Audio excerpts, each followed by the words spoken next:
আচ্ছা, এই হচ্ছে আমার পা, আর এই হচ্ছে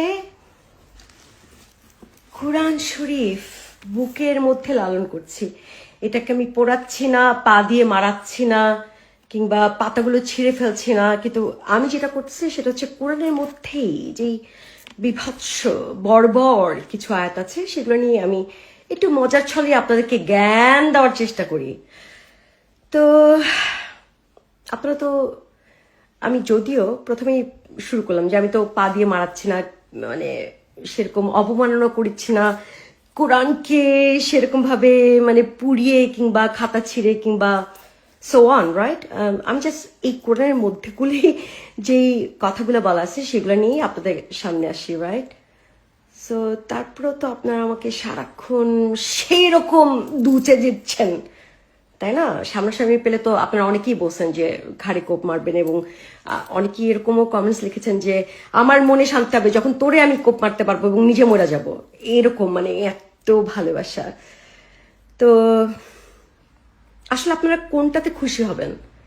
এরকম একটা মানে মানে কি বলবো আমি, একটা বই, যেই বইটার মধ্যে বলা আছে যে এখান থেকেই মানব জাতির একটা শুরু শেষ, এবং এটাই হচ্ছে একমাত্র আপনাদেরকে সবাইকে, আমাদের সবাইকে ফলো করতে হবে, যেটার সাথে আজকের সভ্যতার কোনো মিলই নাই রে ভাই, মিলই নাই।